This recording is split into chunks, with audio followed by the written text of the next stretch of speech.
Okay, here's another random electronics video of stuff that I own. This is a old school Soundesign model 5958. Even though there's no manufacturer date on this dates back to about 1983. This was actually my room stereo. Growing up, I got this probably when I was in 7th or 8th grade. My parents bought this for me. It was a pretty cool stereo for its time.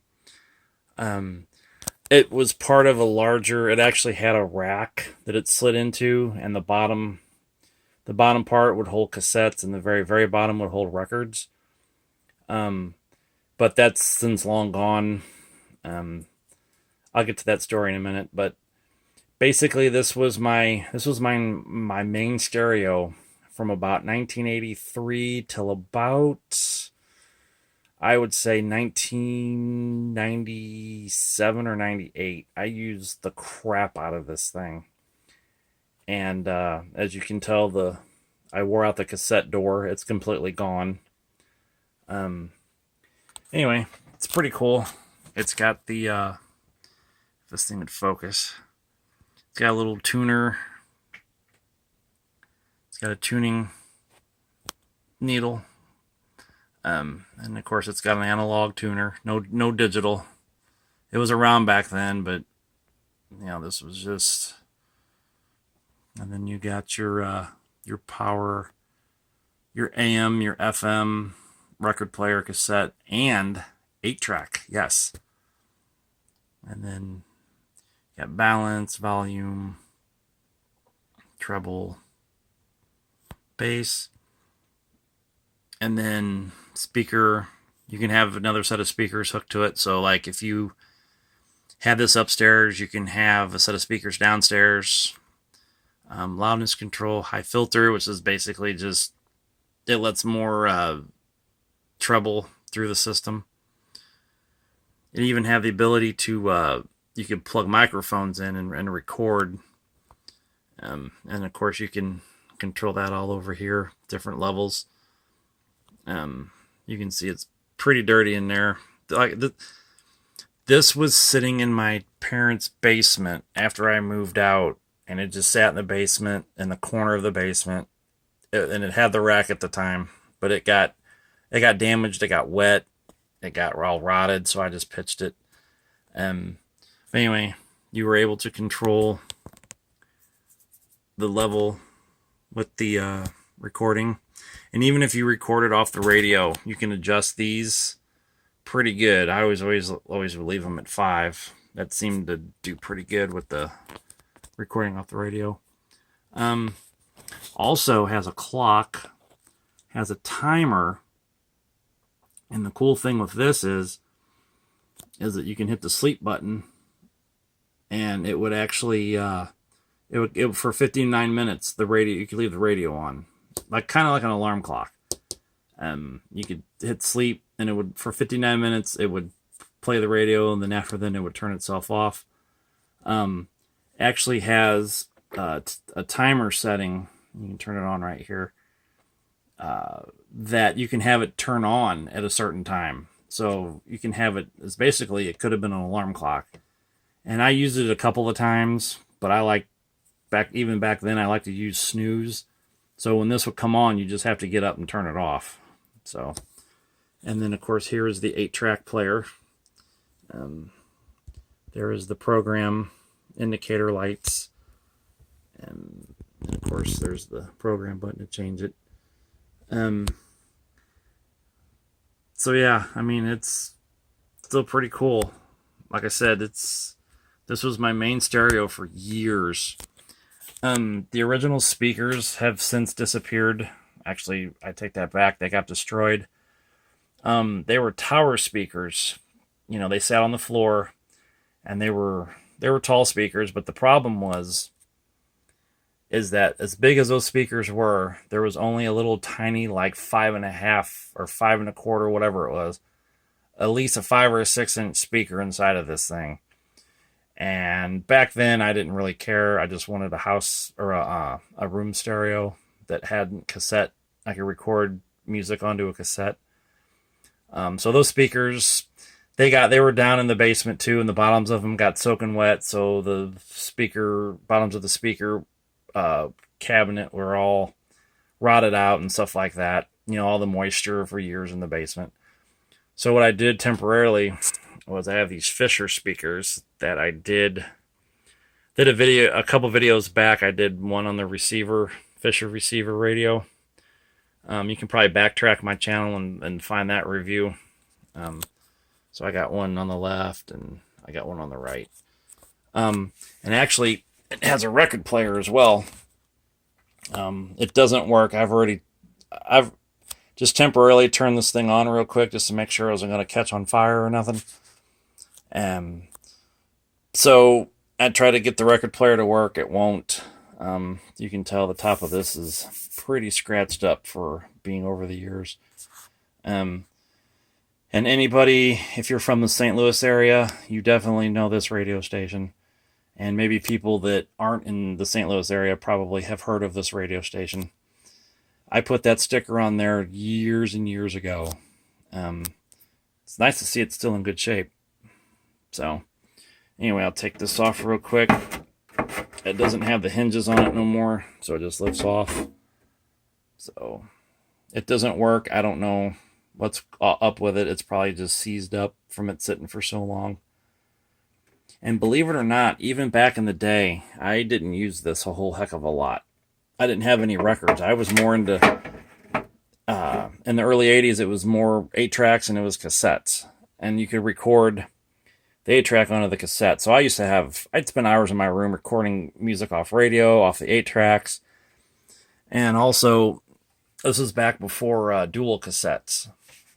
Most receivers from about this point after started having dual cassettes. You can record from one cassette deck to another and vice versa, or playback or whatever. It's still even got a analog tape counter. I haven't checked the tape deck yet. I am about 99.9% sure that ain't gonna work. As with the 8-track player as well, because I think the belts have probably stretched or have broken by now, I'd imagine. So anyway, let's just turn this on real quick. Just show you a little bit of what it does. Turn the power on. Let's turn that down for right now. FM stereo, light still works. It's got a little light here, which I really don't. For years, I always wondered why they always put a light behind this, because even in the dark, you cannot. The dial doesn't light up at all. So when it's completely dark, all you see is just this little green right in here, and it doesn't light up any of the stations. And of course, like I showed earlier, the tuning. And if you move the knob, that little needle still works. So, anyway, we'll turn this on for just a second. I don't want no copyright issues, so just to prove that it works.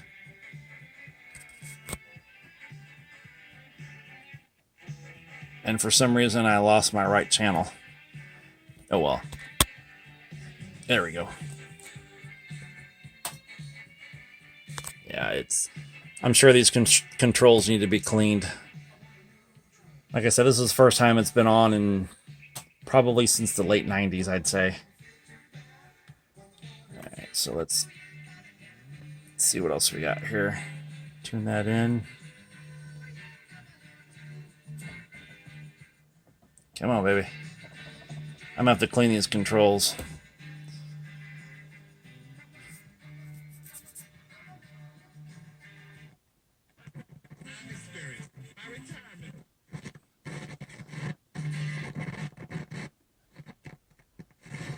Yeah, this needs a little cleaning too. The tuning at.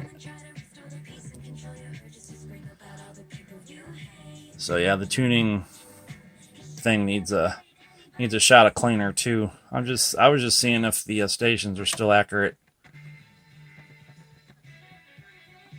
which it seems like it probably is. Plus, I'm down in the basement, and I don't have an antenna hooked to it, so.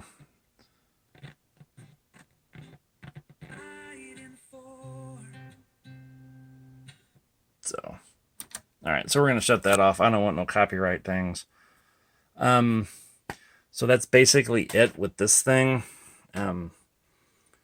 It's still quite a interesting looking radio, even by today's standards. It's just too bad Soundesign didn't really have a lot of cool stuff.